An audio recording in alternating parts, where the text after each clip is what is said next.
belajar menikmati berduaan dengan Allah. Itu me time yang tertinggi itu, bukan sendiri, bukan dengan keluarga, bukan dengan teman, justru berduaan dengan Allah. Itu tingkatan tertinggi dari me time. Bahasa lainnya al-unsu billah atau at-tabattul ilallah. Jadi kalau pertanyaan Mbak Akrim tadi, bagaimana me time yang ibadah?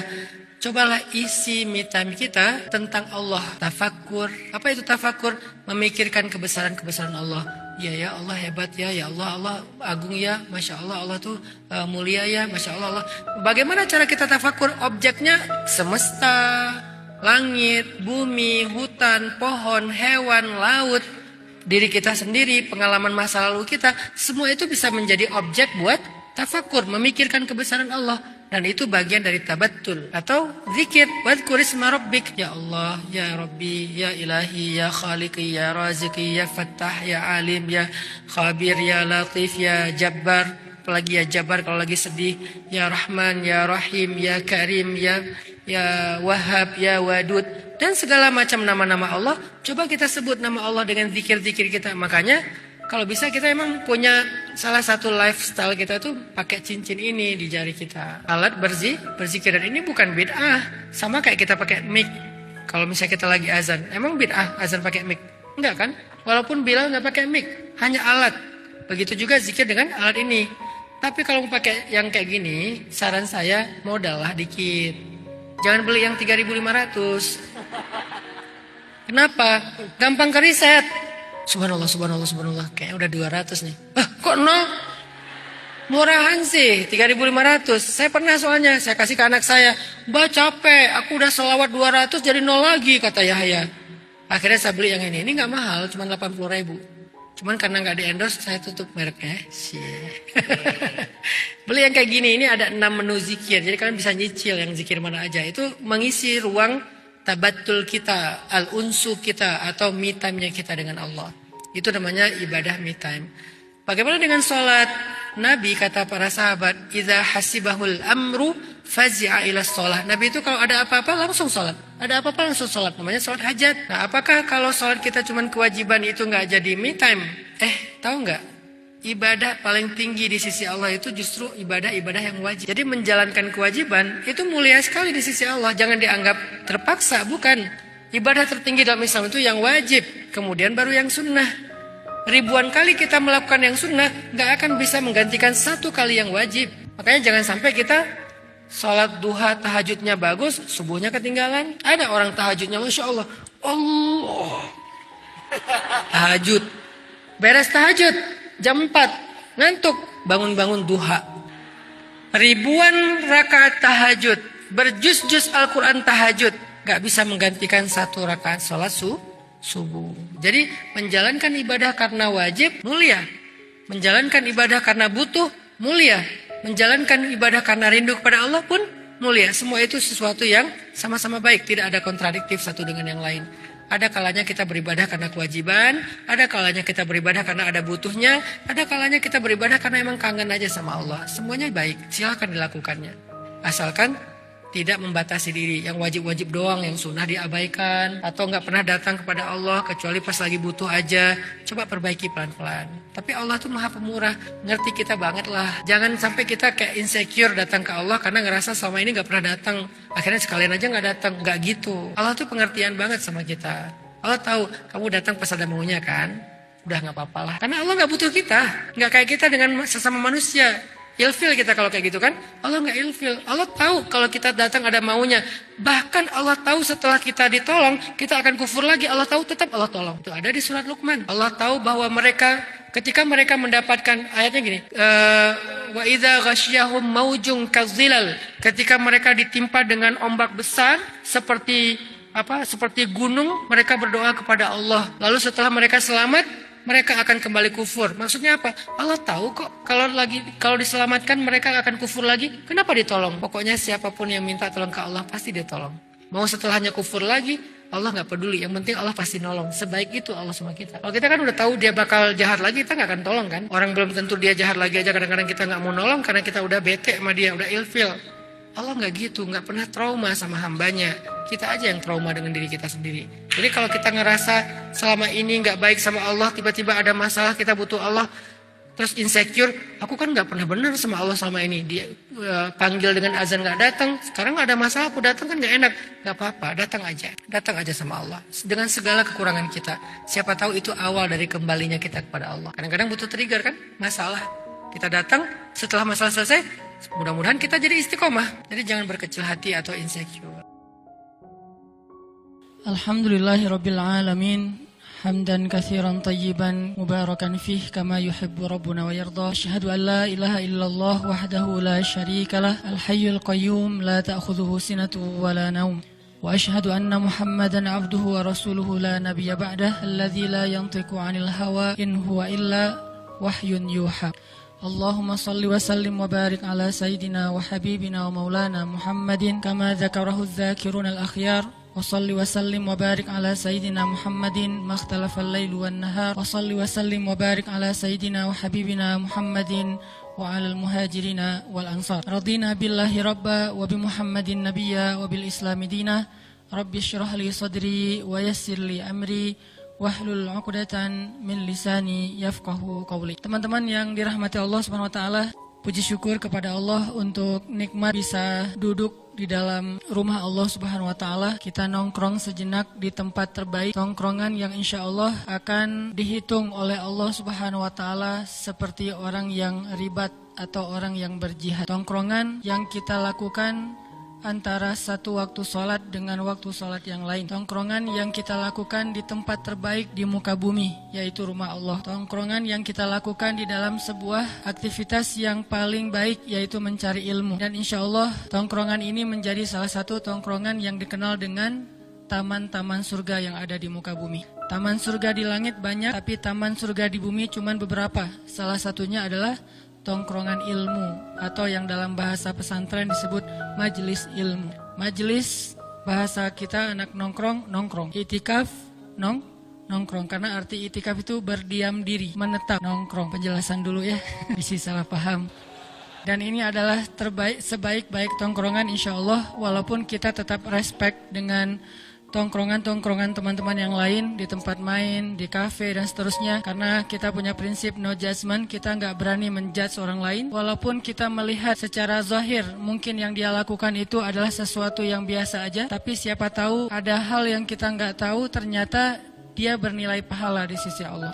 Kayak misalnya ada orang yang kalau kita lewat selintas, orang lagi nongkrong nih, kita lewat selintas, kedengaran dia lagi ngobrol tentang masalah apa kabar Ronaldo di Juventus misalnya. Jadi cuman ngobrolin masalah bola doang. Apa hukum bicara tentang bola? Mubah kan? Karena al-aslu fil asya ibahah, awal atau segala sesuatu itu pada dasarnya boleh, kecuali ada larangan yang menghalanginya. Kalau dalam ibadah semuanya tidak boleh kecuali ada perintah yang memerintahkannya.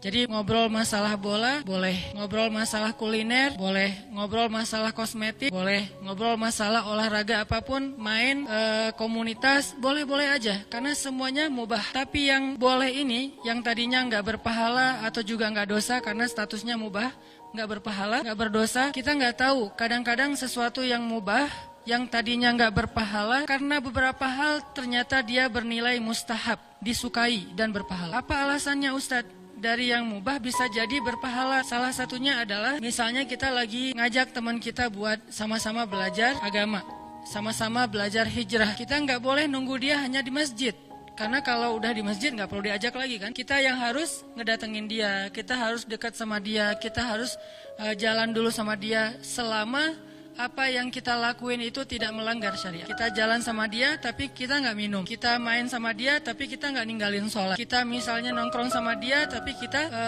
nggak membuka aurat, dan seterusnya. Kemudian pas lagi nongkrong kayak gitu, pelan-pelan kita ambil hatinya sampai akhirnya dia merasa nyaman karena dia tahu kita udah sering nongkrong di masjid. Akhirnya dia mulai nanya tentang masalah agama ke kita. Kalau menurut kamu yang udah sering belajar, ini boleh nggak ya hukumnya? Kita jawab, wah aku juga baru belajar, nggak tahu hukumnya. Mending kita belajar sama-sama aja. Aku juga penasaran hukumnya apa, kita tanya aja sama ustadz. Kebenaran besok atau lusa atau nanti ada tuh taklim yang santai. Yuk kita ikut bareng-bareng. Soalnya aku nggak ada temen. Atau bisa aja, oh ternyata di sana tuh banyak teman-teman kita. Kalau bahasa anak Bandung kan barudak hungkul ya. Jadi ternyata bukan orang lain, itu mah anak-anak main kita juga yang pada nongkrong di sana, sehingga dia merasa nyaman. Akhirnya tongkrongan yang tadi awalnya mubah menjadi mustahab, bahkan sesuatu yang ma'jur, yang berpahala di sisi Allah SWT. Ini kenapa saya selalu mengkampen #NoJudgment. Nggak boleh menghakimi terlalu dini. Kemudian respect to other. Kita coba untuk menghargai orang lain. Kalaupun kita melihat dia berbuat dosa sekalipun, kita nggak boleh langsung menghakimi dia ahli neraka. Kenapa? Karena bisa jadi hari ini kita lihat dia bikin dosa, mungkin nanti malam dia udah tobat. Tadi siang kita lihat nih dia bikin dosa. Memangnya kita tahu malamnya dia bakal kayak gimana? Padahal Nabi bilang Allah membuka pintu ampunan di malam hari untuk orang yang berbuat dosa di siang hari. Allah menyediakan ampunan di siang hari untuk orang yang berbuat dosa di malam hari. Jadi setiap hari itu Allah buka pintu ampunannya. Walaupun sebetulnya 24 jam, tapi ini simbol bahwa Allah itu menunggu kita. Siang bikin dosa, Allah tunggu malam untuk taubat. Malam bikin dosa, Allah tunggu siang untuk taubat. Bisa jadi teman yang kita lihat siangnya bikin dosa, malamnya udah taubat. Terus kita yang berburuk sangka, menjudge, menghakimi dia, bisa jadi kita justru menanggung sebuah ucapan yang tidak terjadi pada dia atau tidak layak untuk dia, dan itu dikenal dengan fitnah, atau bahasa lebih tepatnya lagi buhtan, kebohongan, atau juga dikenal dengan ghibah kalau itu benar. Jadi kita nggak bisa menjudge. Jadi tetap walaupun kita meyakini sesuai dengan hadis-hadis Nabi bahwa sebaik-baik tempat di muka bumi adalah masjid, tapi kita tidak membuat gap bahwa kalau kita udah berada di masjid berarti yang di luar masjid itu tidak sebaik-baik tempat. Berarti yang di kafe tidak sebaik-baik tempat. Berarti yang di tempat main tidak sebaik-baik tempat. Seolah-olah itu rugi, hina, tidak berpahala, dosa. Tidak selalu seperti itu. Selalu ada dawabit dalam Islam tuh. Arti dawabit kondisional, pengecualian-pengecualian yang bahkan merubah hukum, karena al-hukmu taduru ma'al illah wujudan wa adaman. Hukum itu tergantung alasannya. Adanya alasan, adanya hukum. Tidak ada alasan, tidak ada hukum. Itu kaidah fikih, persepsi fikih namanya. Ada hukum fikih, ada persepsi fikih. Persepsi fikih ini kalau di pesantren itu dikenal dengan istilah belajar usul fikih, kaidah-kaidah fikih. Dari usul fikih, persepsi fikih, akhirnya lahirlah sebuah produk-produk fikih yang dikenal dengan hukum atau fatwa. Nah, fatwa, hukum tergantung illah. Illah itu alasan, illah itu penyebab, illah itu kondisi, sehingga menjadikan sesuatu itu halal ataupun haram. Bahkan kadang sesuatu yang haram berubah statusnya menjadi boleh, bukan halal tapi boleh dalam kondisi tertentu. Kenapa? Karena ad-darurah tubihul mahzurah. Sesuatu yang darurat bahkan kadang membolehkan yang tidak boleh. Jadi yang haram menjadi mubah, bukan menjadi sunnah ya. Karena kalau sunnah kan harusnya banyak ya. Kayak misalnya yang haram tuh sebutlah daging ataupun hewan yang diharamkan dalam Islam. Terus kita kelaparan di padang pasir, kelaparan di hutan. Buat teman-teman yang hiking mungkin nauzubillah terjebak karena gempa atau apa, akhirnya kehabisan makanan, harus makan apa yang mereka temuin. Ketemu babi hutan, udah berburu yang lain gak nemu, akhirnya cuman itu yang mereka dapat, dan mereka dalam kondisi yang hampir mati. Akhirnya mereka potong tuh babi, mereka makan untuk hanya mengganjal tubuh perut mereka supaya gak lapar dan mati. Itu namanya boleh. Tapi kalau yang namanya sunnah, makan sebanyak-banyaknya, makin banyak makin berpahala. Jadi bukan sunnah hukumnya, tetap aja boleh doang dalam kondisi tertentu. Jadi kita lihat alasannya. Sama kayak misalnya gini teman-teman, kita lagi ngobrol sama teman-teman ya, bisa di grup WA, Telegram, atau kita lagi kayak ketemuan kopdar gitu. Lagi ngobrol kopdar gitu, tiba-tiba ada salah satu teman kita mulai mancing, atau dia spontan keceplosan ngomongin aib temannya yang lain. Apa istilahnya? Gibah. Dia spontan ngegibah, ngomongin tentang temannya, aib yang ada pada diri temannya, yang kalau dia dengar dia bakalan malu. Itu namanya gibah. Dan terus kan tugas kita adalah unsur akhaka zaliman au mazlum. Tolonglah saudaramu yang zalim atau yang terzalimi. Menolong yang terzalimi maklum kata sahabat, tapi menolong yang menzalimi gimana ya Rasul? Hindarkan dia dari perbuatan zalim, perkataan zalim. Itu cara nolong orang yang zalim. Sehat semuanya? Masih betah sendiri? Kalau hujan-hujan gini jadi makin nelangsa ya, menjadi jomblo. Jadi jomblo tuh enaknya kalau musim panas. Kalau musim hujan pasti ngerasa, aduh ngelihat teman-teman yang lain pulangnya kuliah cepet-cepetan, pulang kerja cepet-cepetan. Kenapa kita malah betah di kantor, betah di kampus, nggak ada yang nungguin soalnya. Jadi saya juga kalau taklim pengen cepat pulang, banyak yang nungguin, istri dan anak-anak. Jadi kalau yang betah itikafnya lama dari maghrib, isya sampai subuh, pasti jomblo. Kalau udah nikah kok masih itikaf, ada masalah kayaknya di rumah ya. Baik, bismillahirrahmanirrahim. Alhamdulillahirabbil alamin, wassalatu wassalamu ala asyrafil anbiya'i wal mursalin wa ala alihi wa sahbihi ajmain. Teman-teman yang dirahmati Allah Subhanahu wa taala, hari ini kita akan bahas satu ayat. Dua ayat ding. Coba teman-teman buka surat Al-Insyirah atau surat Asy-Syarah, surat 94 ayat 5 dan 6. Ayat yang cukup populer yaitu kalimat fa inna ma'al usri yusra, inna ma'al usri yusra. Kalimat ini pasti udah common banget lah di dunia kita sebagai muslim. Selalu orang ngomongin udah tenang aja, di dalam kesulitan ada kemudahan, di dalam kesulitan ada kemudahan. Banyak dari statement Al-Quran dan hadis itu mudah banget difahami, tapi yang sulit adalah meyakininya. Kalau orang bilang, oh memahaminya gampang, mengamalkannya yang susah. Menurut saya sih enggak gitu. Mengamalkannya gampang, justru yang sulit meyakininya. Karena kalau kita udah believe, udah yakin sama statement itu, pasti gampang mengamalkannya. Kayak misalnya kita ada kalimat hasbiyallah wa ni'mal wakil. Innamal mu'minun idza dzukirallah wajilat qulubuhum. Ala bi dzikrillahi tatmainnul qulub. Wa in ta'uddu ni'matallahi la tuhsuha. Apalagi dan seterusnya. Banyak banget kalimat-kalimat atau statement Al-Quran, statement hadis, fazilah yang fasih dari Allah. Mudah banget difahami, tapi gimana dia bisa diamalkan? Mulai dari belajar meyakini kalimat. Apakah kita benar-benar yakin bahwa inna ma'al usri yusra, inna ma'al usri yusra? Atau kita sekedar tahu tapi tidak yakin dengan apa? Kalau kita sekedar tahu, ya sih, inna ma'al usri yusra, bersama kesulitan ada kemudahan, tapi susah untuk bisa dipraktekkan. Kalau sekedar tahu, ya sih, al-Qur'ani al-Qur'an ini dapat kemudahan, cuma berarti kayak gitu. Kalau sekedar tahu, baik kalau dunia Allah lalu suara, dia artinya nikmat itu tidak mungkin dari kebutuhan kita. Ya sih, cuma kok gini, artinya kita itu nggak paham, dan kita itu nggak mampu mengamalkan, sehingga ada orang berpikir mengamalkan sesuatu susah ya, menjalankan syariat itu kok ribet ya. Padahal Allah sendiri mengatakan Allah yukallifullahu nafsan illa wus'aha. Allah tidak menurunkan syariat, tidak menurunkan Islam, tidak menurunkan Al-Quran, tidak mengutus Nabi, kecuali apa yang ada di dalam Al-Quran, hadis, syariat ini memang mampu kita kerjakan. Dan Allah tidak akan memberikan syariat Islam karena Allah tahu kita mampu, maka Allah perintahkan. Ya ayyuhalladzina amanu kutiba alaikumus shiyam.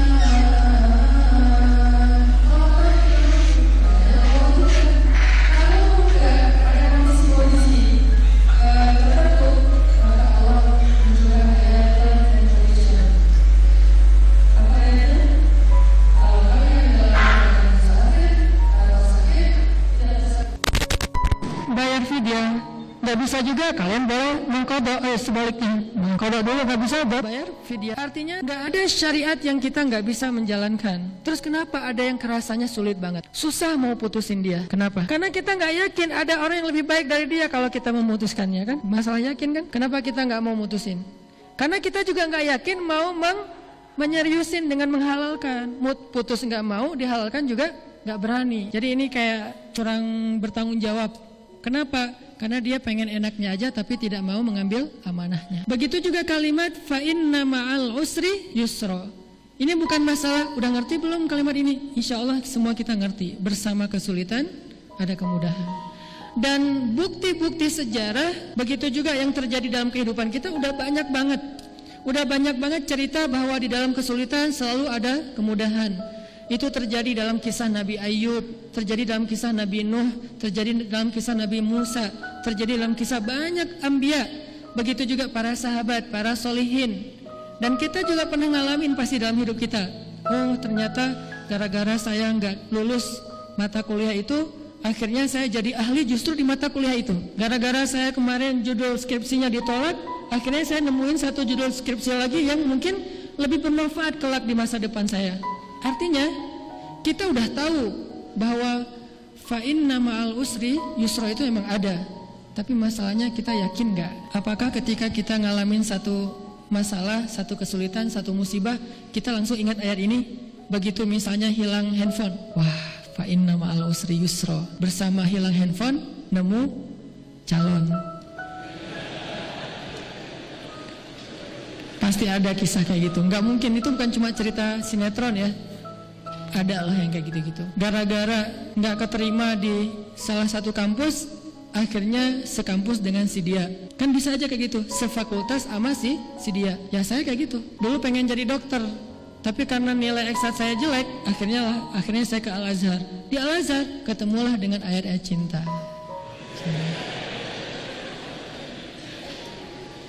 Coba kalau saya jadi dokter, mungkin sekarang saya nggak bisa jalan ke Bandung, atau mungkin cerita tentang kisah gimana ketika cinta bertasbih di Mesir, gimana kita kejar-kejaran metro gitu, MRT, satu di gerbong depan, satu di gerbong belakang, terus ngelihat udah turun belum, kayak gitu-gitu. Nggak ada cerita kan? Ada sih mungkin cerita lain yang kita nggak tahu. Cuman ada kisah-kisah bahwa di dalam kesulitan itu ada kemudahan. Ada banget. Tinggal masalahnya yakin nggak kita dengan hal ini? Yakin gak bahwa sebuah kesulitan itu kalau kita yakin kepada Allah, itu emang kemudahan sejatinya. Cuman kita memberi judulnya itu sulit. Sedangkan Allah memberi judul kesulitan itu kemudahan sebetulnya. Ini masalah belief, masalah yakin, percaya apa enggak dengan ayat tersebut. Sehingga yang kita coba belajar sekarang bukan belajar tafsir atau belajar definisi fa inna ma'al usri yusra, inna ma'al usri yusra, bukan belajar itu, tapi kita belajar iman.